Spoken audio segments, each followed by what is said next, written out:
Hello. Hello, प्रणाम गुरुजी। हाँ, आपका प्रणाम स्वीकार है, आपको भी प्रणाम। बोलिए बोलिए। और ठीक हो गुरुजी? बस बहुत आनंद में हूँ, आप कैसे हो? ठीक है जी, ठीक है, आपकी कृपा है जी। अरे वाह, बहुत अच्छे बहुत अच्छे। बोलिए बोलिए। काल से आपका फोन लगा रहा हूँ जी, बिजी आ रहा था, फिर आज फिर ट्राई किया, आज आपने उठा लिया, कृपा होगी। हाँ, ऐसा है ना, आप अगर व्हाट्सएप में लिख के देते मुझे बात करनी है, मैंने वीडियो देखे है, मुझे सार सिद्ध प्राप्त हुआ है नहीं हुआ है, तो जी जी। उससे एक अंदाजा हमारी टीम लगाती है, फिर वो कहती है कि उठाओ। ऐसे तो हजारों फोन चालू रहते ना। हाँ जी, हाँ जी जी, मैंने लिख के दिया था बरसात पे 2-3 बार। तो ऐसा तो लेकिन उसमें आपने ये नहीं मेंशन किया होगा ना कि मैंने वीडियो देखे, इतने देखे, या हाँ मुझे जी, हाँ सार शब्द प्राप्त हुआ नहीं हुआ। ये कैसा है देखो, हमारा जी जी। कोई संस्था नहीं है, कोई गुरु गद्दी नहीं है, कोई धर्म नहीं है, कोई पंथ नहीं है, बराबर। हम किसी हाँ का जी प्रचार नहीं करते, शुद्धतम परमात्मा की बातें करते हैं, बराबर। तो जी। इसमें ऐसा है कि पहले जानो फिर मानो। उसका मतलब ऐसा है कि पहले आपको जब तक उसकी कोई एहसास नहीं होता, कोई अनुभव नहीं होता, अनुभूति नहीं होती, या आपको पूरा विश्वास नहीं बैठता उस चीज पर, उस वस्तु पर, समझो जो भी आपके मन या आपके मन के मुताबिक आपको वो हासिल नहीं होता, तब तक जी गुरु, बात गुरुदेव जी मैं। करने में भी क्या फायदा है। देखो ऐसा है ना, हम लड़का लड़की देखने भी जाते हैं, अगर हाँ जी, हाँ लड़की पसंद ही नहीं है तो आगे वाली जी बात भी क्या करना। तो ऐसा है, जी। मेरे प्रवचन तो हजारों प्रवचन है और आप सुन भी रहे हो, लेकिन आपके अंदर नहीं उतर रहा है, या ऐसा समझो कि परमात्मा ने आपका चुनाव नहीं किया है। सार जी से मेरा तो। किसको प्राप्त होता है कि जिसका परमात्मा चुनाव कर देता है। अगर हाँ जी परमात्मा ने आपका चुनाव कर दिए तो मुझे बोलने जी में या आपका फोन उठाने में कोई दिक्कत नहीं है, लेकिन आपको कुछ हो ही नहीं रहा है और आप वीडियो भी सुन रहे हो, या आपकी जो भी परेशानी हो, तो ऐसा है, हम क्या करते हैं कि सुनते जाओ सुनते जाओ सुनते जाओ, एक ना एक दिन बराबर कृपा होती है, आपको समझ में भी आती है, आपके बुद्धि में भी उतरती है, आपके हृदय में भी उतरती है, और आप स्वयं स्फूर्ति से फिर फोन करते हैं। फिर उसमें जो बोलने में मजा है ना, बराबर कि नहीं। अगर ऐसा है किसी गुरु जी। साधु ने संसार किया ही नहीं, हाँ, और वो संसार की बातें कर रहा है, बाल बच्चे की बातें कर रहा है, तो नहीं मजा नहीं ना गुरु, उसमें। बोलिए। गुरु जी, हाँ, गुरु जी मेरे वो सार शब्द तो मुझे प्राप्त हो गया आपकी कृपा से। बहुत अच्छे, शुभ आशीर्वाद। हाँ, वो तो मैंने आप जब आपके वीडियो वो लिखे हुए हैं जो पढ़ने वाले हैं, वो भी मैंने पढ़े सारे, शुरू से लेके 2 वर्ष हो गए, 2 वर्ष हो गए मैंने वीडियो सुने आपके। हाँ हाँ हाँ हाँ पहले वीडियो ही में 5 मिनट में मेरे पास परमात्मा उतर आए थे।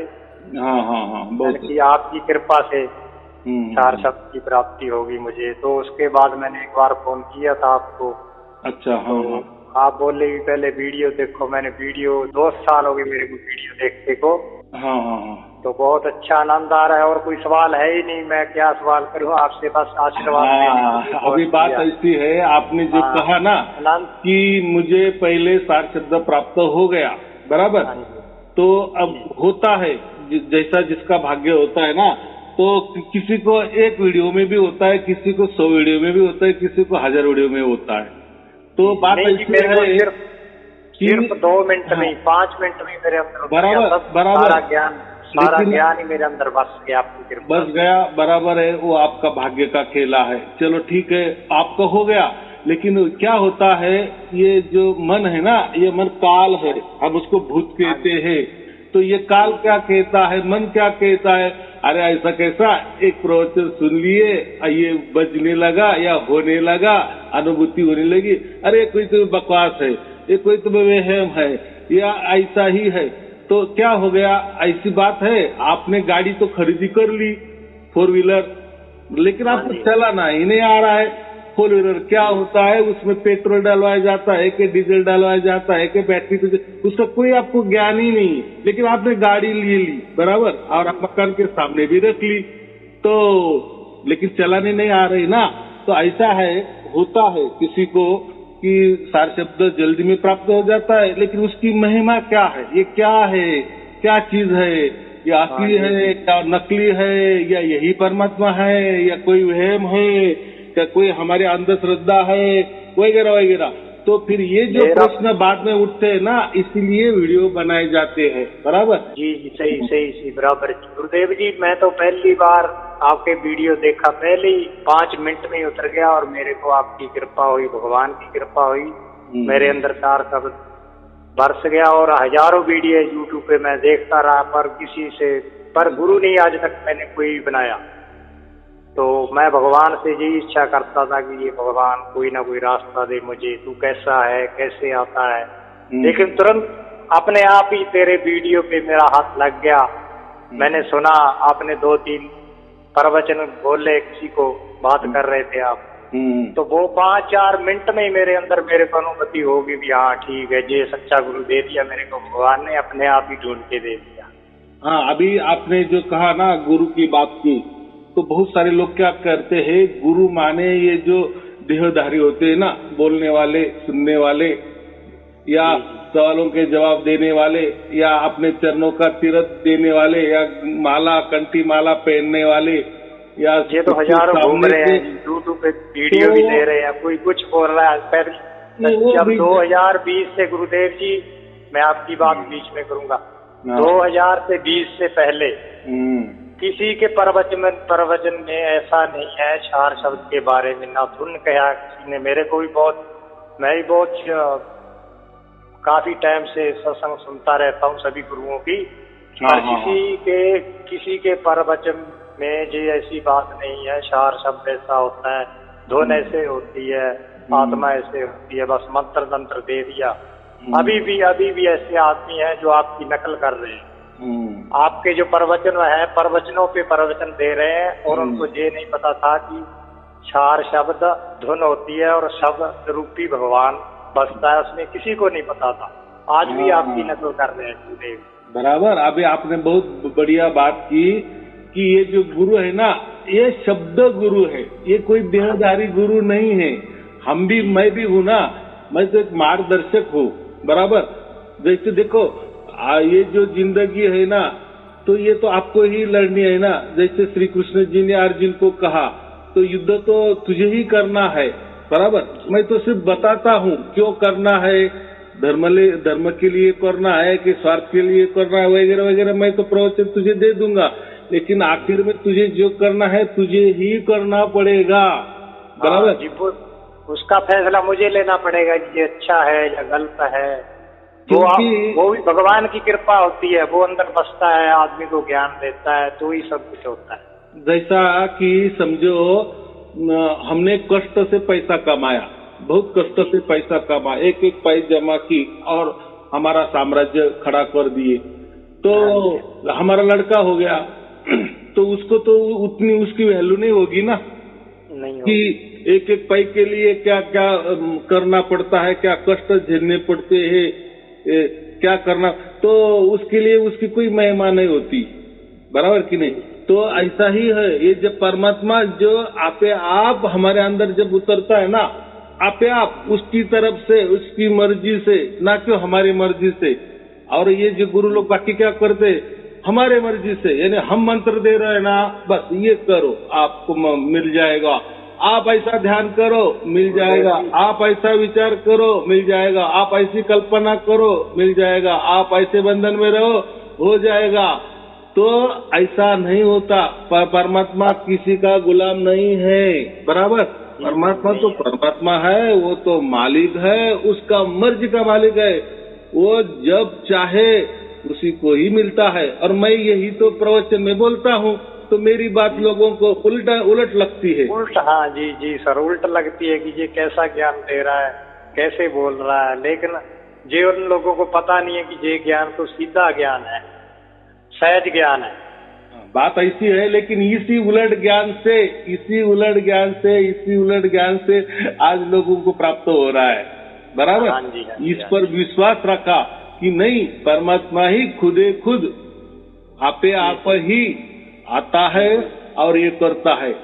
क्योंकि ये क्या होगा, देखो ना, कोई गुरु मंत्र बोलता है ना कि ये मंत्र ले लो, तो उसमें अहंकार आ गया ना। गुरु का अहंकार है कि नहीं? अरे मैंने मंत्र निकाला, यहाँ से लाया, वहां से लाया, इस धर्म ग्रंथ से निकाला, उस संतों से निकाला, ऊपर से मुझे आया, नीचे से मुझे मिला, वगैरह वगैरह। लेकिन वो तो तेरी ही करतूते है ना, तेरी हर मास वाला देह की करतूते है ना, प्रकृति में ही अपने लाया है ना कैसे तो भी। जी, तो जो प्रकृति के मजे ढूंढते हैं ना जी, जो प्रकृति के मजे चाहिए वो ऐसा करते हैं, तंत्र मंत्र में जाते हैं, प्रकृति के जहाँ के मजे लेना चाहते हैं, उनको क्या जरूरत है भगवान। हाँ, तो जो भी प्रकृति में तैयार होता है या बनता है वो प्रकृति के ही सुख देगा, प्रकृति के फायदे देगा, ना कि परमात्मा वाली फायदा देगा। बराबर। तो इसलिए मोक्ष ढूंढते हैं जी, जहाँ प्रकृति में हमें मोक्ष मिल जाए, तो मोक्ष भी मिल जाए और जो नजारे भी मिल जाए, जहाँ की दोनों चीजें ढूंढते हैं भगवान से। आज तो ऐसा है ना कि जो बड़े बड़े खुद को विचारवंत कहते हैं, तार्किक कहते हैं, तत्वदर्शी कहते हैं, वो तो बोलते ध्यान करो, ध्यान करो, ध्यान में बैठो, ध्यान में बैठो। अरे ध्यान में बैठे बहुत सारे हजारों लोग बैठ रहे हैं, लाखों लोग बैठ रहे हैं, 20-20, 50-50 बरस से बैठ रहे हैं, किसको मिला? नहीं मिला जी। ध्यान में गए, थोड़ी देर शांतता मिल जाती है, सुकून मिल जाता है, लेकिन ध्यान से जैसे बाहर आए तो ये नकली ध्यान हो गया ना। नकली माने शाश्वत नहीं। वही, हाँ जी, वही उनका दुख बन जाता है दोबारा, परमानेंट नहीं। ऐसा ध्यान से कहीं प्राप्त नहीं होता। तो बगुला भी ध्यान करता है, लेकिन जो तालाब में खड़ा रहता है बगुला एक पैर के ऊपर, ऐसा तो लग रहा है ये तो बहुत बड़ी तपस्या कर रहा है, आग भी बंद कर लेता है, लेकिन वो स्वार्थ के वश करता है। जैसे ही मछली आ जाती है तुरंत दोनों पैर पे खड़ा होके चोंच मार के वो मच्छी ले ले। तो ये स्वार्थ। तो ऐसा ही है कि ये जो ध्यान भी करते हैं ना हम, तो उसमें हमारा स्वार्थ छिपा हुआ है कि मैं ध्यान करूंगा और परमात्मा को प्राप्त करूंगा। ये एक अहंकार ही आ गया ना, इसमें नम्रता कहाँ आ गई?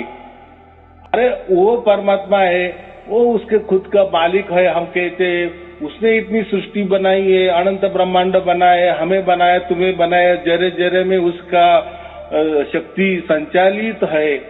तो क्या करेगा? वो करेगा ना, वो तो सर्वव्यापी है ना, वो सर्वव्यापी। हम उसके बीच में रह रहे हैं, वो कुछ भी कर सकता है। हम तो बंधे हुए हैं, ये पिंजड़े में बंद है। और क्या बगुला ध्यान करके परमात्मा खुश हो जाएगा? जी हाँ, नहीं जी, ऐसा तो फिर सब एक बार तो उसको मजा आ जाएगा भी हाँ मेरा पेट भर गया, दोबारा फिर वही उसको करना पड़ेगा। तो ऐसा है, जो गुरु बोलता है ना ध्यान करो, ध्यान में बैठो, ध्यान में ही है, अपने आप में ही मजा है, अपने आत्मा को ही ढूंढो, अपने मन को ही ढूंढो, आपे में ही आप समाओ। तो आपे में आप क्या समाना है? अरे खुद को आज आदमी तो अच्छा ही समझता है ना, बराबर की नहीं? वो तो उल्टा दूसरों को गलत बताता है, मेरे जैसा तो कोई नहीं है। ये भी एक अहंकार ही हो गया। तो ऐसा है, जो हमें प्राप्त करना है ना, उसकी क्या मर्जी है, बराबर की नहीं? हम अगर किसी लड़की से शादी कर रहे हैं, हमें तो पसंद है, ठीक है, लेकिन उसकी भी कोई पसंद है कि नहीं? तो आज के जमाने में तो पूछा जाता है कि नहीं लड़कियों को भी, तुझे ये पसंद है क्या नहीं, बराबर की नहीं? जैसा एक बाजू है ना, तो दूसरी बाजू भी चाहिए। वैसे लोग परमात्मा को ऐसे समझते कि बस कोई मंत्र बिंतर कर लिए, ध्यान बिंद कर लिए, कोई चालाकी कर लिए, किसी की पूजा पाठ कर लिए, किसी की सेवा कर लिए, थोड़ी चालाकी से परमात्मा है दौड़ के आ जाता है। क्या पड़ी है तुम्हारे? वो क्या चालाकी समझता नहीं है क्या? तुम क्या हो ये समझते नहीं? अरे तुमको परमात्मा ही समझ में नहीं आया। मालिक मालिक चिल्लाते हो, आप ही मालिक हो, आप ही करता हो, आप ही भरता हो, आप ही सब कुछ है, तू ही तू ही तू। ये तो बोलने में तो बहुत मजे से बोलता है, लेकिन करने में और कथने में अंतर हो जाता है ना। हाँ जी, अहंकार वस्तु तू ध्यान में बैठता है और मैं प्राप्त करूंगा, अहंकार वस्तु तू मंत्र जपता है, मैं प्राप्त करूंगा, अहंकार वस्तु तू गुरु धारण करता है, देवदारी गुरु, लेकिन कुछ गुरु ऐसे बोलते हैं, गुरुदेव जी हम उसका नाम तो नहीं लेंगे, नहीं लेना। हाँ, कुछ गुरुओं की मैं सत्संग सुनता रहता हूँ, उनके भी मजे लेता हूँ, देखते हैं क्या बोलते हैं जी। तो एक बोलता है भी एक झोपड़पट्टी वाला है, ऐसा गुरु है, फलाना है, वो अनपढ़ है। अनपढ़ में तो पढ़ाई, भगवान तो किसी में भी उतर सकता है, छोटे से बच्चे में भी उतर सकता है, तो अनपढ़ में भी उतर सकता है, पढ़े लिखे में भी उतर सकता है। वो तो अपनी मर्जी का मालिक है, अनपढ़ को भी वो ज्ञान दे सकता है कि जितना मर्जी। तो वो बोलता है भी मैं गुरु हूँ, ऐसा हूँ, फलाना हूँ, मेरे जितना ज्ञान किसी को नहीं है। बस वो घर घर जाके बोलता है मेरे को 11 साल हो गए सत्संग करते को, आज से पहले किसी ने नहीं ऐसा किया। वो ज्ञान सुनकर और आपका ज्ञान सुनकर तो बहुत अंतर है जी। ऐसा है ना कि कृष्ण ने आपका ज्ञान तो अखंड है, पार ब्रह्म का ज्ञान है जी आपका। हाँ, लेकिन कैसा है, मैं ज्ञान नहीं देता, मैं ज्ञान नहीं बटोरता, कोई तर्क नहीं बताता, कोई पंडित ज्ञान कहने की बात आ जाती है। ज्ञान आप तो सहज ज्ञान देते हो, सहज मार्ग दिखाते हो। ये लोग क्या करते हैं, तर्कों में जाते हैं, तर्क की बातें करते हैं, बराबर, यानी पंडिताई करते हैं। और ऐसा है आजकल के जमाने में तो जो ज्यादा पंडिताई करता है ना, वो बोलता है कि मेरे जैसा तो कोई गुरु नहीं है, मेरे सामने तो कोई टिक ही नहीं सकता। तो ये तो अहंकार हो गया, और परमात्मा को अहंकार बिल्कुल जरूरत नहीं है। हम अहंकार के वश तो पैदा हुए हैं, बोलते हैं ना, हमारा जन्म भी वासना से हुआ है ना, किसी को भी दो की वासना हो गई और उस वासना में हमारा जन्म हो गया, तो हमारे में वासना पैदा हो गई, फिर हम भी वो वासना को और ज्यादा करते, 1 से और 2 करते, फिर 2 से 4 हो जाते। ये वासना का ही है ना, क्योंकि हमारी वासना है। वासना माने इच्छा, वासना माने इच्छा। जैसे हम संसार करते हैं, शादी करते हैं तो हमारी इच्छा, बच्चे पैदा हो जाए तो हमारी इच्छा, तो ये तो सब हो गया। फिर संसार शुरू हो गया, फिर संसार दुख आ गया, तो फिर बोलते अरे ये दुख नहीं चाहिए था। अरे लेकिन शुरुआत तो आपने कर दी ना जी गुरुदेव। दुख भी तो हमने अपने आप ही खरीदे, दुख भी तो हमने आप ही खरीदे हैं। वो अपने तो फल उसका वैसा ही मिलेगा ना जी जी गुरुदेव। चाहत का ही फल होता है ना, जैसा आपने किया वैसा। शादी करने को आपको मजा आ गई, फिर बच्चे पैदा हुए तो भी मजा आ गई, तो पूरा गांव भोजन दे दिए कि बच्चा पैदा हो गया, उसका बड़ा बड़ा बर्थडे भी बनाया, सब कुछ बनाया। फिर जैसे बच्चे बड़े बड़े हो जाते हैं, संसार भी बढ़ने लगता है, फिर दुख आने लगते हैं, दुख आने लगते हैं, फिर बोलते अरे मैं तो दुखी हो गया। ऐसा ऐसा नहीं है, आपकी ही करतूत है। वो भगवान पे फेंक देते हैं गुरुदेव जी, वो दुख फिर भगवान पे फेंक देते हैं, बोलते हैं यार भगवान ने मेरे को दुख दे दिया, ऐसा मैंने उसका क्या किया था। लाख टके की बात की आपने, और दोषारोप फिर भगवान के ऊपर दे देते हैं, बराबर। तो अभी चलो ठीक है, लोगों को भगवान भी मालूम नहीं, ईश्वर भी मालूम नहीं, परमात्मा की तो बात दूर है। तो परमात्मा किसी को दुख में धकेलता भी नहीं है, और ये दुख का मार्ग भी बताता नहीं है, क्योंकि परमात्मा खुद ब खुद परम आनंद है, परम आनंद है। तो वो उसकी प्राप्ति जब होती है तो परम आनंद ही मिलता है। जी जी बराबर। वो तो हमें दुखों से निकालना चाहता है अभी, तो ये दुखों में है, ये दुखों से बाहर निकले। ऐसा समझो कि ये जो संसार है ना, पूरी दुनिया है ना, एक संघर्ष है। ये युद्ध चल रहा है, युद्ध चल रहा है, घर घर में युद्ध चल रहा है, गली गली में युद्ध चल रहा है, देश देश में युद्ध चल रहा है, प्रांत प्रांत में युद्ध चल रहा है, सब संघर्ष चल रहा है।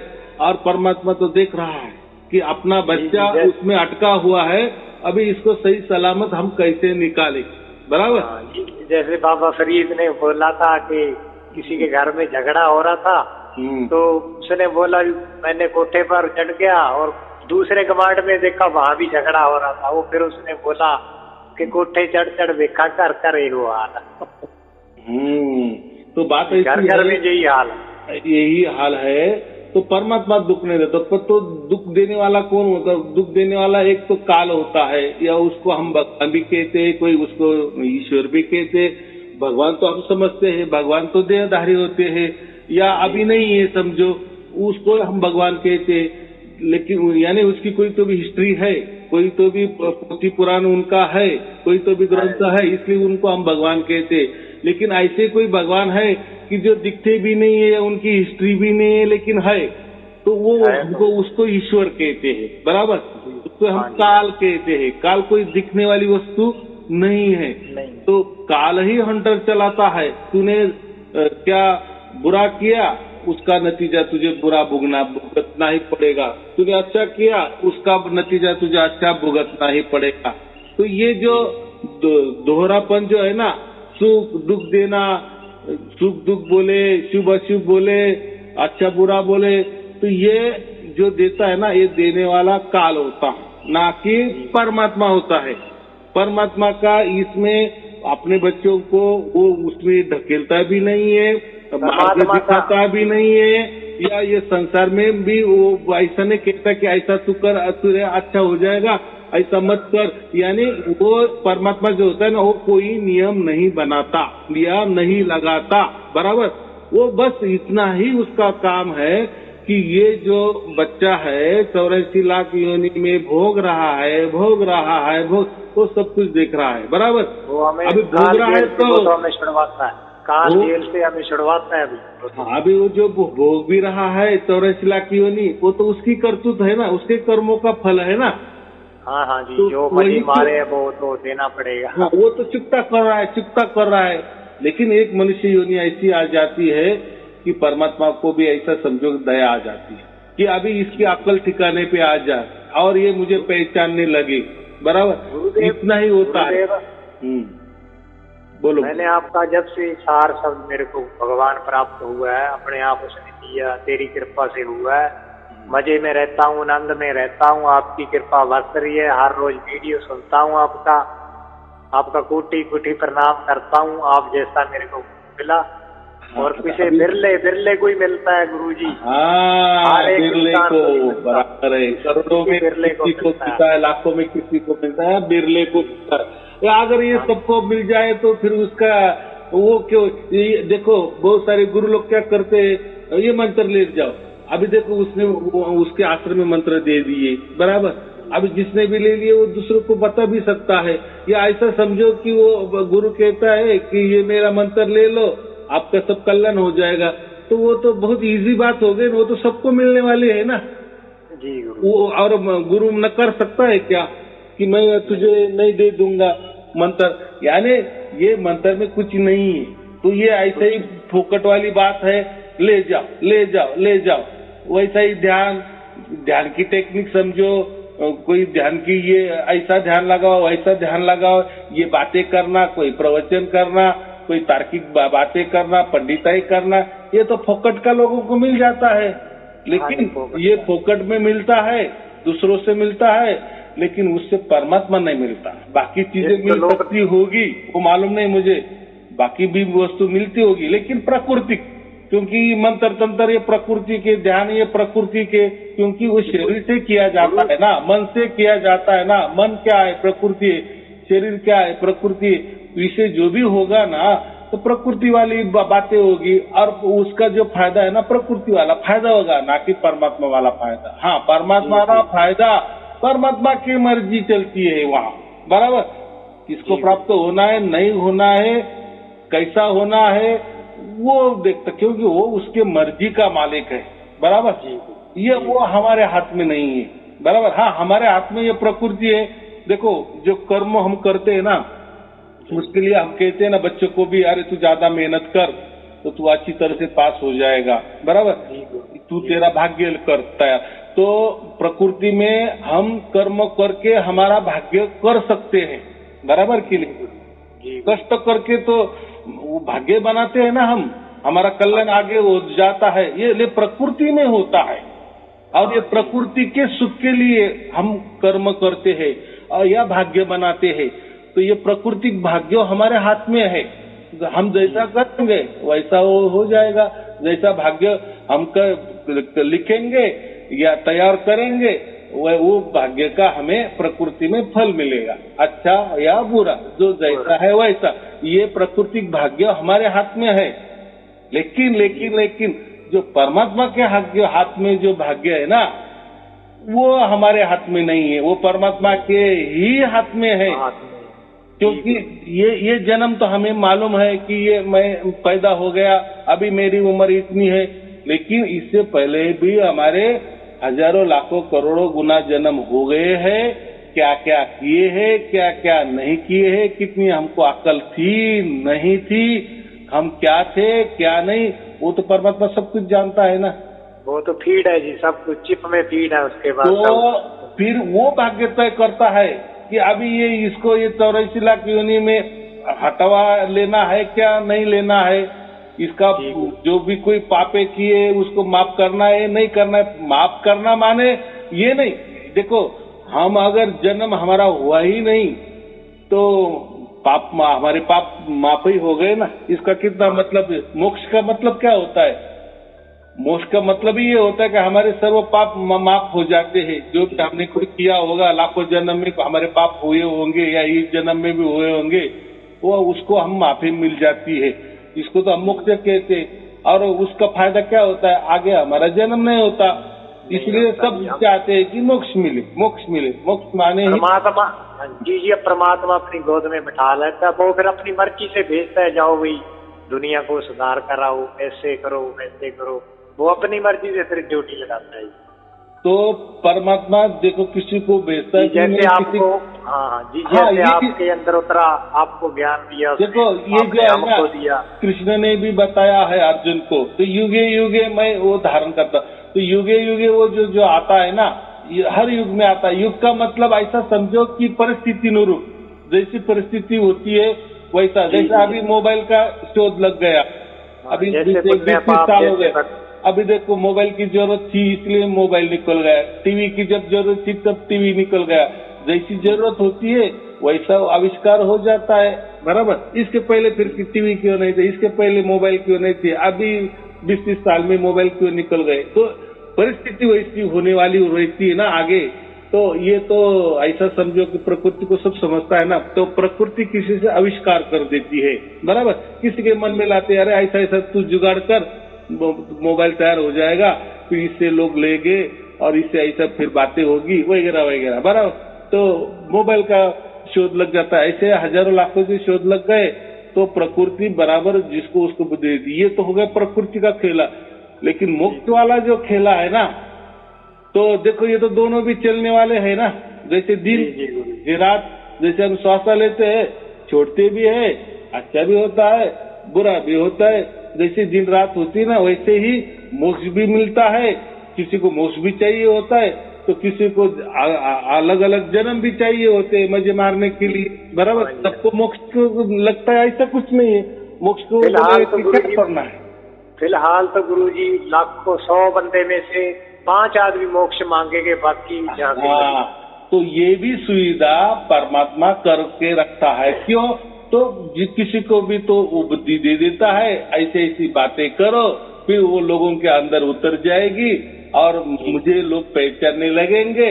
और फिर जैसी सामने वाले के अकल विवेक जग जाता है, परमात्मा उसको तुरंत उसके इसमें प्रकट हो जाता है। उसको अवतार शब्द कहते हैं, लेकिन वो उसकी ओर से होता है कि और वो सब कुछ देखता है।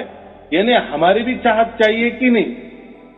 और चाहत तो देखो, चाहत भी हमारी होगी, लेकिन उसके जैसे हमें 4 व्हीलर लेनी है तो हमारी जेब में वो पैसा भी चाहिए कि नहीं? वैसा ही हमें मोक्ष चाहिए तो उसके लिए भी हमारा कोई भाग्य भी चाहिए कि नहीं? लेकिन ये जो भाग्य है ये हमारे हाथों में नहीं। जैसे ये गुरु लोग बोलते हैं ये मंत्र ले लो, भाग्य तैयार करो, परमात्मा मिल जाएगा। ऐसा कहीं परमात्मा नहीं मिलता। ये ध्यान कर लो, परमात्मा मिल जाएगा, थोड़ी ना बिकता है, परमात्मा मिल जाएगा। नहीं, ये भाग्य का खेला जो है ना, मैं इसलिए बहुत बार कहता हूँ कि कर्म का सिद्धांत और भाग्य सिद्धांत, ये जो दोनों है ना, ये परमात्मा को ही मालूम है। क्योंकि परमात्मा ये आजन्मा है और अनंत काल से है वो, बराबर। तो इसके पहले क्या थे, हम क्या नहीं थे, वो तो सबका हिसाब उसके पास है।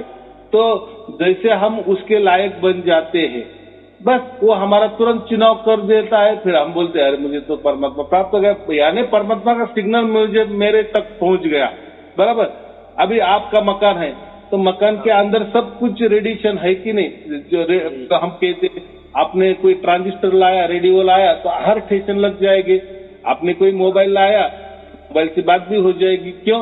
तो ये हवा में सब कुछ चैनल है, मौजूद है, बराबर। सब उसकी लीला से अपने आप सिग्नल है, वैसा परमात्मा का सिग्नल हर जगह है, कण कण में है, जर्रे जर्रे में है। लेकिन जैसा मोबाइल के लिए टावर लगता है और मोबाइल लगता है, तभी मोबाइल जब मिलेगा तभी वो टावर पकड़ेगा, तभी बातचीत हो गई जाएगी, बराबर। एक टावर, जी गुरु जी देखो, एक टावर से हजारों करोड़ों लाखों मोबाइलों में रेंज आती है। तो एक ही टावर देख लो, एक ही मशीनरी है, एक ही दफ्तर होगा जिसका, जहाँ भी होगा इसका। तो वैसा ही है ना, जैसा इंटरनेट समझो, पूरे दुनिया में इंटरनेट है कि नहीं? तो वैसा ही परमात्मा सब जगह है, लेकिन कोई इंटरनेट चलाता है, कोई नहीं चलाता है, बराबर। जैसे उसने उपकरण लगा दिए कि इंटरनेट चालू हो जाएगा। अगर जिसको नहीं जरूरत तो नहीं लगा, नहीं आता इंटरनेट उसके पास। वैसा ही परमात्मा का, परमात्मा हर जगह है। लेकिन अगर चाहत हमारी है कि परमात्मा क्या है ये हमें समझ में आ गया, उसको हम भाग्य कहते हैं, हम ना, हमारा जागना कहते, जग जाना कहते। जैसे हम सपने में से जाग जाते हैं, जागृति में आ जाते, होश हवास में आ जाते, तो परमात्मा के भी चाहत के लिए होश चाहिए रहता है, नहीं तो फिर परमात्मा भी नहीं समझता। तो हमारा जब भाग्य हो जाता है ना, तब हमको परमात्मा की सब समझ में आ जाता है, और फिर परमात्मा को ये बात तुरंत समझ में आती है, और परमात्मा उसकी ओर से दौड़ के हमारे पास चले आता है। क्योंकि हम नहीं जा सकते ना, मैं तो क्या कहता हूँ, हम हमारे मकान से दूसरे मकान में भी नहीं जा सकते। अब बैठ जाओ ध्यान में, ध्यान से। हाँ, आप कल्पना कर सकते हो, बराबर। कल्पना करके तो आप तो मेरे सामने भी आ सकते हो, लेकिन वो झूठ मूठ की कल्पना होगी ना। हाँ जी। अभी आपने कल्पना कर दी कि हमारी बातचीत हो रही है, आप ऐसे कर सकेंगे कि कल्पना करके तो दूसरे गुरुओं ने बड़े बड़े महल दिखा के भगवान ऐसे बैठा है, भगवान ये लोगों को समझ में नहीं आता। लेकिन उनको पता तो नहीं भगवान ना कोई उसका घर है, ना कोई इसका आकार है, ना कोई वो बंदे के रूप में, वो तो बस सहज है, ना उसका पता है पर है। हाँ, तो ऐसा है। ये तो गुरुआ लोग तो क्या करते, किसी को सपना भी गिर गया, सपने में गुरु आ गया, वो बोलता हाँ मैं ही आ गया। अरे क्या बात कर रहे हो, कोई वो आता नहीं है। सपने में कुछ भी दिख लिए या ध्यान में कुछ भी दिखाई देने लगे तो बोले नहीं आप वहां गए थे। तो किसी को ध्यान में स्वर्ग दिख गया, बोले आप स्वर्ग में चले गए थे। आप पूरी दुनिया में जा सकते हो, ध्यान से जा सकते, कोई कहीं नहीं जा सकता। ये सब मूर्खतापूर्ण बातें हैं। अगर कोई गुरुजी बोलता है ना, कोई गुरुआ बोलता है ना कि हाँ हम बाहर जा सकते, तो उसको बोलो कल मेरे सपने में आप आ जाओ, और ये जो श्लोक है ना, मेरे सपने में आप यही श्लोक बोलो। हाँ जी गुरुदेव। होगा क्या, करेगा क्या हो? नहीं, कुछ नहीं कर सकता। या कल क्या होने वाला है ये आज बताओ कि फलाना फलाना देश में ऐसा ऐसा बवाल कल होने वाला है, आज बोल दो ना। तो आपको तो कल भी जा सकते हो। आप बोले मैं पीछे भी जा सकता हूँ, आगे भी जा सकता हूँ, ऊपर भी जा सकता हूँ, नीचे भी जा सकता हूँ, ध्यान से जाता हूँ, यहाँ जाता हूँ, वहाँ जाता हूँ, स्वर्ग में जाता हूँ, नरक में जाता हूँ। तो ये सब बकवास बातें हैं, ऐसा कोई कहीं नहीं जाता। हम घर में भी बाजू वाले मकान में क्या चल रहा है ये भी हमें नहीं समझ में आता, बराबर। हाँ, कल्पना से तो कुछ, कल्पना तो कल्पना है ना, वो तो झूठ ही उसको बोला जाता है ना, बराबर। वो झूठ का सहारा क्यों लेना कि हम हमारे मकान से भी बाजू के मकान में नहीं जाते, उसके मतलब क्या है कि कोई कहीं नहीं जा सकता। तो ये कल्पना में जा सकते हो, लेकिन कल्पना है, झूठी कल्पना है, बराबर। और झूठी से वैसे ही गुरुआ लोगों ने झूठा परमात्मा खड़ा कर दिए है, झूठा सतलोक तैयार किया है कि ये मंत्र से आप सतलोक भी जा सकते हो, ये ध्यान से आप सतलोक भी जा सकते हो, यहाँ जा सकते हो, वहाँ जा सकते, कोई कहीं नहीं जाता, बराबर। ये सब अरे जब बड़े बड़े आसनों पे बैठ जाते हैं, प्लास्टी मार के बड़े बड़े आसनों पे, बड़ी बड़ी सीटें, अपने आप को समझ लेते हैं हाँ ये भगवान है। दुनिया वाले क्या करे बेचारे, माथा टेकते हैं। हाँ, तो बात ऐसी है, जो भी लोग बोलते हैं ना कि मेरा गुरु भगवान है, मेरा गुरु ऐसा है वैसा है, तो ये जो गुरुआ लोग होते हैं ना, यही झूठी बातें बराबर अपने चैनल के द्वारा यानी अपने खास लोगों के द्वारा प्रसारित करते हैं या उनको बेवकूफ बना के उनको विश्वास में लेते हैं। फिर वो विश्वास में लोग आ जाते हैं, अपने नजदीकी लोग, फिर वही अफवाह वो उसका प्रसार प्रचार करते हैं। जो हमारे गुरु जी है ना, एक कबीर जी है, कबीर जी का अवतार है, हमारे गुरु जी है ना, ये परमात्मा है, हमारे जो गुरु है ना वो कृष्ण का अवतार है, विष्णु का अवतार है, भगवान का अवतार है, ईश्वर का अवतार है, वगैरह वगैरह वगैरह। तो ऐसे मानने लग जाते हैं, उसकी बुद्धि में घुस जाते हैं जो गुरु वालों। तो ये गुरु की ही करतूत होती है, ना कि शिष्यों को। ये गुरु ही चुपके से शिष्यों को, पहले जो उनके खास लोग होते हैं ना, हम बोलते हैं उनके आजू बाजू अगल बगले लोग जो होते हैं ना, अगल बगल घूमने वाले, तो यही काम करते हैं ये सारा। और ये सब चलता है। अब ये ऐसा है, देखो ये तो घोर कलयुग है, इसमें सब कुछ समझ में आता है। आजकल तो बहुत दुनिया आगे गई है, लेकिन कैसा है, बहुत सारे लोग अज्ञानी भी रहते हैं ना, और लोग ज्यादा अंधश्रद्धा पे ज्यादा विश्वास करते हैं। कोई सच मानने को तो कोई तैयार नहीं होता। अगर किसी को बोल दो भाई ये नहीं यार ये बात है, अगर अरे यार तेरे को क्या पता है, तेरे को क्या पता है, तू बड़ा भगवान बनता है, ज्ञान देता है, तेरा गुरु ऐसा। कभी बार तो मैंने गुरु जी की एक दो आदमी को बताने की कोशिश की कि मेरा गुरु ऐसा है, बहुत अच्छा है, सहज गुरु है ना, तो वो चीजों का लालच करता है ना कोई ऐसा, बस सहज है। जैसे गुरु नानक जी आए थे वैसा है, जैसे कबीर जी आए थे वैसा है, जैसे कोई और संत आए, संत महात्मा जी वैसे का वैसे ही है। लेकिन फिर भी लोग जहाँ भीड़ होती है ज्यादा, पीछे लगे उनके पीछे जाते हैं, उनके पीछे लग जाते हैं। लोगों को अंधविश्वास में ज्यादा विश्वास होता है। जैसा कोई गुरु प्रवचन करता है ना, तो कोई प्रकृति वाली बातें कर लेता है, संसार वाली बात करता है। अरे आपके घर में जो घड़ी लगी है ना, इस दिशा से वो हटाओ, इस दिशा में लगाओ, आपका अच्छा हो जाएगा। सुबह आप उठ जाओ तो पहले ये दर्शन कर लो, आपका अच्छा हो जाएगा। ये इसमें ये करो, वो करो, ऐसा करने से आपका ऐसा होगा, वैसा, सब प्रकृति वाली बातें, सब सांसारिक बातें। और वो उन लोगों को यही गुरु आप आजकल अच्छे लगने लगते हैं कि ये कुछ तो भी बताते हैं, संसार कैसा अच्छा हो ये बताते हैं, ये गुरु बहुत अच्छा है। तो ये देखो, ये सरासर अंधविश्वास होता है। और ये गुरु को तो सब मालूम होता है कि मैं कितना लोगों को एड़े में निकाल रहा हूँ, बराबर। लेकिन लोग अगर एड़े में बनना चाहता है, एड़े ही बनना चाहते हैं, तो फिर वो क्या, उसका फायदा तो उठाएगा कि नहीं। तो देखो आजकल के बहुत सारे गुरु है, कुछ न कुछ बताते हैं, दिशा का ज्ञान देते हैं, चलने का ज्ञान बताते हैं, बोलने का ढंग बताते हैं, सोने का ढंग बताते हैं, विचार करने का ढंग बताते हैं। ये ऐसा करो तो ऐसा हो जाएगा, वैसा करो तो वैसा हो जाएगा। और लोग इतने तालियां बजाते, तो लेकिन अरे वो क्या काम का है, उसमें कोई परमात्मा मिलने वाला है, कोई मोक्ष मिलने वाला है, मिलेगा सब। चलो खाते जाते हैं, संगत देख कर आ जाते हैं घर पे, चलो भी, और कुछ नहीं।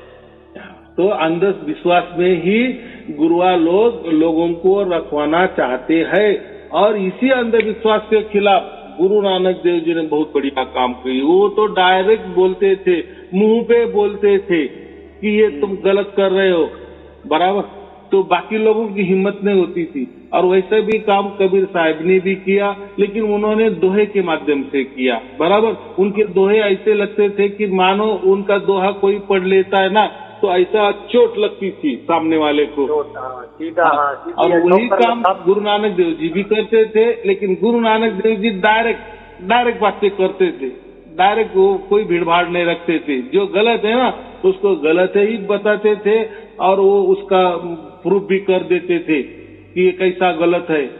तो देखो ना, फिर गुरु नानक संतों ने, ऋषियों ने गुरु से नानक से पूछा, गुरुदेव जी, गुरु नानक से पूछा भी आपका गुरु कौन है, आप कहाँ हो, कौन सा रब है आपका। उसने कहा था उनको, ऋषियों को भी, शब्द गुरु मेरा सुरती तो नचेला। उसने यही बोला था, बराबर ना, गुरु नानक जी। तो उन्होंने जो भी बोला ना, जितने भी गुरु नानक देव जी के बाद में भी जो गुरु हो गए, उनके अभी तो गुरु परंपरा बंद है, लेकिन जो भी वो हो गए 10 एक गुरु, तो उनको बहुत तकलीफें हो गई, क्योंकि तकलीफें ऐसे कि वो जो बोलते थे सच बोलते थे, बराबर, कोई भीड़भाड़ नहीं रखते थे, अंधश्रद्धा के खिलाफ, पूरे के पूरे धर्म के खिलाफ, पूरे के पूरे जो झूठ है वो झूठ ही बोलते थे, जो अंधविश्वास है उसको अंधविश्वास ही भी वो पूरे उजागर खुल के कर देते थे, बराबर। उनको लेकिन किसी का भय ही नहीं था गुरु जी, उनको डर ही नहीं था, मौत का डर था, वो तो सच का सामना डट के करते थे, क्योंकि उनको मौत भगवान के साथ रहता था, हर वक्त विश्वास था उनको, तो इसलिए उनका नाम हो गया है। तो ऐसे विभूति आते हैं, वैसे कबीर जी भी उन्होंने ऐसा कर दिए, तो ये बहुत महान लोग हैं और ये पूरे के पूरे अंधविश्वास के खिलाफ है। लेकिन बाद में अभी देखो कबीर जी के बाद में बहुत सारे पंथ निकल गए, तो बहुत सारे अंधविश्वास ही उसमें घुसट गया ना। हाँ जी, बहुत घुसट। आप तो नकल बहुत कर रहे हैं गुरु जी, आपकी नकल, मैं तो हंसता बहुत हूँ, आपकी नकल बहुत कर रहे हैं गुरुमानों में। नहीं वो पहले इसका धुन का, ये धुन के शब्द क्या होता है, ये ज्ञान क्या होता है, किसी को नहीं पता था, किसी को भी धुन को क्या कहते हैं, कण कण में वो कैसे बसता है, कैसे बात करता है, हम कहना चाहें तो बात बराबर है। देखो नकल करते हैं तो मैं कभी सुन लेता हूँ तो हंसी आती है भी, लेकिन बात ऐसी है, देखो नकल करते कोई बात नहीं, चिंता की बात नहीं, चलो अच्छी बात है, लेकिन एक बात है ना, मेरे बातचीत सुनने से परमात्मा अंदर उतर आता है, तो उनकी बातचीत करने से आता है क्या, ये बताओ। नहीं आता जी, नहीं आता नहीं आता। तो यही महत्वपूर्ण होता है, वो वक्त वक्त की बात होती है, किसी को गॉड गिफ्ट रहती है, वो जो मुझे काम दे दिए मैं कर रहा हूँ, अगर उनको नकल का काम कर रहे वो नकलची है, लेकिन ठीक है वो भी अच्छा काम है, वो भी परमात्मा के बारे में बोल रहे हैं ना, लेकिन उनका जो बोलना है और जो उनके बोलना सुन रहे, लेकिन उनके अंदर कोई परमात्मा नहीं उतर रहा है ना। अहंकार है जी, उनका अहंकार है, लोगों को भीड़ बढ़ाना उसकी, कि हमारे साथ लोग जुड़ जाए, पैसा बटोरने के। वो ठीक है, वो कुछ ले लिया, कोई कार चढ़ा जाता है उनको, कोई गाड़ी चढ़ा जाता है, कोई पैसा बैंक में निकलवा लेता है, हाँ बहुत अच्छे गुरुकुरवा लोग हैं जी। तो ठीक है, उसमें हमें नहीं जाना है। देखो कृपा हुई है गुरुदेव जी मेरे को, तो जब से आपकी कृपा हुई है आनंद में रहता हूँ, प्रकृति मुझको तो अच्छी नहीं लगती, अब तो ऐसे लगता है बस जब प्राण निकलेंगे झट से भगवान खींच लेगा आपकी कृपा से। हाँ, तो अभी देखो इसको ही कबीर साहब ने अमरता कहा है। अमरता माने क्या, जीते जी ही जिसको परमात्मा जिसका जीते जी ही चुनाव कर लेता है ना, या जिसके अंदर जीते जी उतर जाता है ना, तो मरने की क्या, अरे तो मरना तो इस शरीर का काम है, बराबर।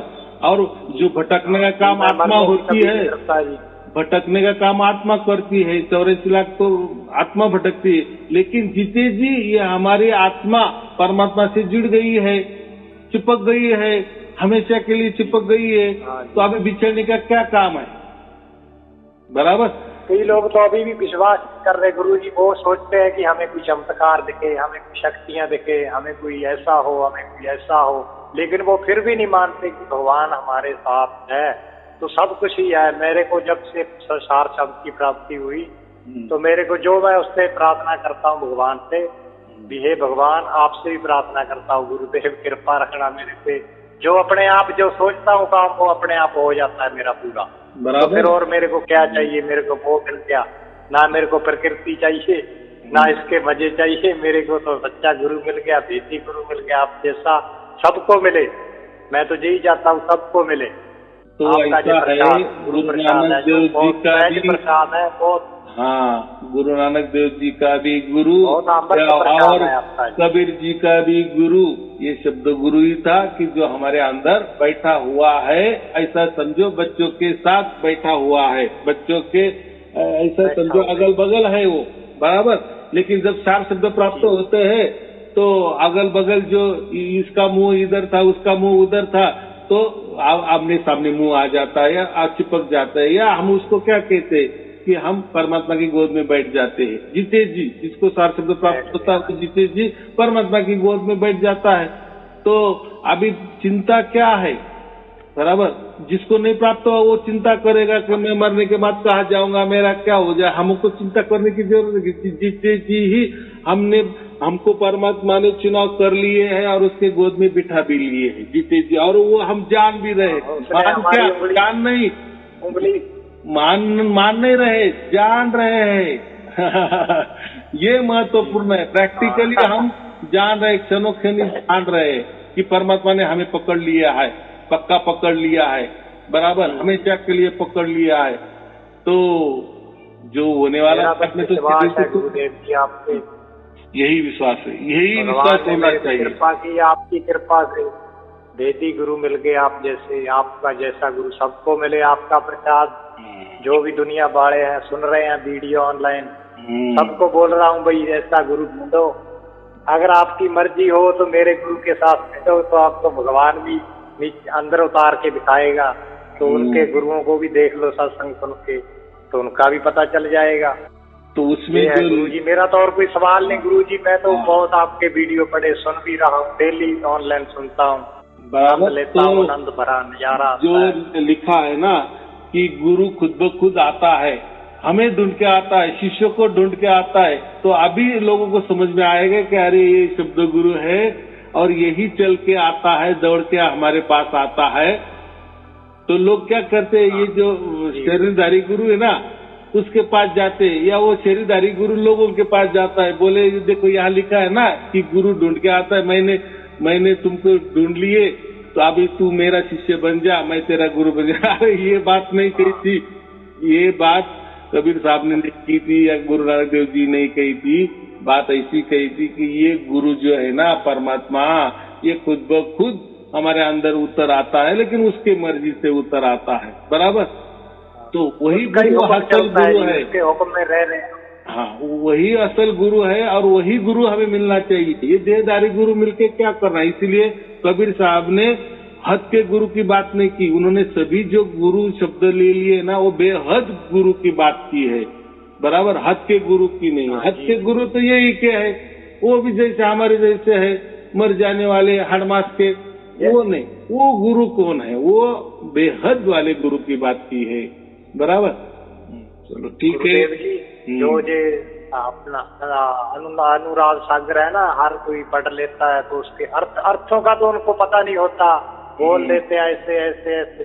अर्थ का भी जे पहले वाली भाषा थी, आप जैसे भेदी गुरु को पता है, कईयों तो को पता ही कोई नहीं। आप जैसा बोल देते, कई गुरु लिख लेते हैं, नकल करते हैं, फिर बाद में कोई संत दूसरों को सुनाते हैं, बुद्धू उल्लू बनाते हैं भी हमारे साथ जुड़ जाए। सबसे पहले कर रहे हैं गुरुदेव जी, कबीर बीजक है। कबीर बीजक के बाद 100-200 साल के बाद ये जो बाकी जो आपने कहा ने, बाकी जो ग्रंथ बने हैं, तो मैं तो सिर्फ और सिर्फ कबीर बीजक की ही बात करता हूँ, उसमें की ही बात करता हूँ। और जो भी मेरे प्रवचन है, जो भी मैं खुल्लम खुल्ला बोलता हूँ, उसी में की ही बोलता हूँ। और मैं तोहफ इसके गिफ्ट में दे देता हूँ, जो तोहफा बोलते हैं ना हम, मेरे से फुकट में मैं देता हूँ कि ये ले लो, ये कबीर बीजक पढ़ो। वो भी कोई 500 साल पुराना, देखो कबीर साहब ने क्या क्या बताया था, उसमें सब कुछ है, बराबर। मैं ये कि मेरे मन की बात नहीं कर रहा हूँ, और कबीर साहब के ने जो भी लिखा था वही बातें मैं करता हूँ, और वही बातें आज सुनकर परमात्मा आपके अंदर उतर रहा है। तो कबीर बीजक की बातें सच है, इससे पता चलता है, बराबर। बाकी ग्रंथों तो पढ़े भी, उसके प्रवचन भी बहुत लोग सुन भी रहे, लेकिन अंदर कहाँ उतर रहा है परमात्मा, बराबर कि नहीं। तो इसलिए मैं बाकी ग्रंथों की बात नहीं करता, कबीर बीजक की बात करता हूँ। वही कबीर बीजक की बातें ही मेरे प्रवचन में है, और जैसी वही बातें है वैसे मैं आज के युग की बातों से मैं वो बोलता हूँ, बराबर। कोई वो तो 500 साल वाली बात तो जो भाषा है वो तो बहुत कठिन थे, लेकिन मैंने उसको एकदम हल्के में, सहज में बता दिए हैं, तो लोगों को भी आश्चर्य हो जाता है। और कबीर साहब दोहों को लेकर बैठ जाते हैं गुरुदेव, वो तो दोहों को लेकर बैठ जाते हैं। गुरुदेव पीर कबीर ने ऐसे दोहा बोला, कुछ ऐसे अनुसार मान लो कोई इतने ग्रंथ बने हैं, उस ग्रंथों में अदला बदली भी की गई है, भी जहाँ ऐसे लिखा पड़ा है जहाँ गुरु का नाम पे चढ़ा देते हैं। तो मैं वही कह रहा हूँ कपड़ा खराब पड़ा है कि गुरुआ लोग आज तत्वदर्शी गुरु बनना चाहते, सभी बोलते तत्व की बातें करो, पंडिताई के बातें करो, तत्वदर्शी बनो, यानी तर्कों में परमात्मा ढूंढो। तर्कों में माने तर्क माने विचार, बस विचारों में बैठ गया ना परमात्मा, वही परमात्मा असल है। ऐसा नहीं है। विचारों से अगर आप बोले कि मैं अडानी बन गया हूँ, अंबानी बन गया हूँ, तो उनके पैसे आपके पास आ जाएंगे क्या? ऐसा विचार करने से होता है क्या? नहीं होता है। तो ये ऐसे ही गुरुआ लोग तर्कों वाली बातें करते, तत्वदर्शी वाली बातें करते, धर्म ग्रंथों का अभ्यास कर करके खंगाल के बोलते हैं और बहुत बढ़िया ढंग से, बहुत मीठी वाणी में तर्क देते हैं, परमात्मा की बातें करते हैं, लेकिन सुनने वाले को कहाँ उतरता है परमात्मा? माने जो भी वो बातें करते हैं वो गलत बात करते हैं, इससे सिद्ध होता है। और जो भी मैं कबीर विजय की बातें करता हूँ बराबर वो लोग सुनते भी है और लोगों के अंदर परमात्मा भी उतरता है। तो ये चलो, ये तो परमात्मा की लीला, परमात्मा जाने वो क्यों हो रहा है, कैसे हो रहा है, हमें वो उसका भी मतलब नहीं है। हमें मतलब इतना है बस हमारा मनुष्य जीवन का सार्थक हो गया, बस। बाकी क्या चाहिए? ये तो तर्क तो चलते रहेंगे। जैसी दुनिया बनी वहां से तर्क शुरू हो गए तो दुनिया खत्म होने तक तर्क चलते ही रहेंगे। तर्क, अंडा पहले की मुर्गी पहले, अंडा पहला की मुर्गी पहली, क्या उससे जान भी लिए, मान भी लिए, एक उससे क्या मिलने वाला? एक अहंकार ही वो। लोग सवाल जवाब करने वाले, आनंद लेने वाले, वो आनंद लेते हैं, मजे लेने के लिए फोन कर देते हैं, सच्चाई से डरते हैं। देखो जो सवाल जवाब करते हैं ना, सच्चाई से डरते हैं। मुझे मालूम है 3 बरस से पहले भी जो भी सवाल जवाब करते थे ना, वो सवाल जवाब वाले आज भी वही उनके सवाल और जवाब है। यानी ऐसा समझो पूरी दुनिया में उनके सवालों का जवाब नहीं होता, या आपने कितना भी उनको वक्त भी दिया और सवालों का जवाब भी दिया, लेकिन वो मानने को तैयार नहीं है। उसको हम अहंकार कहते हैं। तो वो अहंकार उनको झुकने नहीं देता। चाहे परमात्मा नहीं मिले चलेगा, लेकिन मैं झुकूंगा नहीं, यानी वो उनके आदर्श है। तो उनका वो एक स्वभाव है, ये भी प्रकृति ने बनाया है, वो भी एक परमात्मा की लीला समझो। चलो वो जाने दो, हमारा कल्याण हो गया। परमात्मा ने हमारा चुनाव किए, परमात्मा ने किए, बराबर। किसी देवधारी ने आपका चुनाव नहीं, खुद परमात्मा ने किए। इसीलिए परमात्मा ने आपका चुनाव किए, तो इसलिए आप संत बन गए हो, बराबर। किसी गुरु ने आपका चुनाव किए होते तो आप शिष्य बने होते। यहाँ क्या बने हो? आप संत बने हो, क्योंकि आपका डायरेक्ट कांटेक्ट परमात्मा से हो गया है, बराबर। किसी देवधारी गुरु से नहीं हुआ है। और यही महत्वपूर्ण है। बस हम मनुष्य जन्म में संत बन गए, इससे और अच्छा हमारे समाज के लिए, हमारे परिवार के लिए क्या चाहिए? बराबर कि नहीं? हमारा आत्मा तो जान रहा है ना कि हम क्या बन गए, बराबर। ये महत्व। हम बस बोल नहीं सकते कि हमको क्या आनंद आ रहा है, कैसे परमात्मा है, कैसे बताएं? कोई जरूरत नहीं आपको। कैसा परमात्मा है अगर दिखता है वो हम नहीं कह सकते। हमको पता है वो कैसा आनंद का सागर है, कैसे हमको आनंद दे रहा है, कैसे हमको प्रकृति में भी वो मजे दे रहा है। देखो, आपको परमात्मा ने सर्टिफिकेट दे दिया है ना कि मैं आपके अंदर उतर गया हूँ, और वो 24 घंटा आपको अनुभव दे रहा है ना, तो दूसरों की सर्टिफिकेट की क्या जरूरत है? अगर खुद परमात्मा ने आपका चुनाव किए है ना तो दूसरों ने किए ना किए, आपकी मान बढ़ाई करे ना करे, दूसरों की आवश्यकता ही नहीं है, बराबर। हमारा आत्मा जान रहा है ना, हमारे आत्मा ने हमारे बाप को पहचान लिया है ना, परमात्मा को पहचान लिया है ना, बस उसके गोद में जाकर बैठा है ना, अब आनंद में है ना, बस दुनिया का कुछ भी हो, क्या लेना देना है। चलो ठीक है, आपको और आपके परिवार को शुभ आशीर्वाद। सत साहेब जी, सत साहेब जी, सत गुरुदेव, आपकी कृपा बहुत हो रही है। मेरा कोई सवाल जवाब, मैं तो आपसे आशीर्वाद लेने के लिए फोन किया, और आपका वो अकाउंट नंबर है जो मैं आपको दीक्षा डाल दूंगा अपनी तरफ से। भगवान की कृपा हुई, इतना बड़ा आपने आपको भगवान दिया है, और क्या हमें चाहिए? बस चलो ठीक है, आपको और आपके परिवार के लिए शुभ आशीर्वाद। सत साहेब जी, सत साहेब जी, सत साहेब।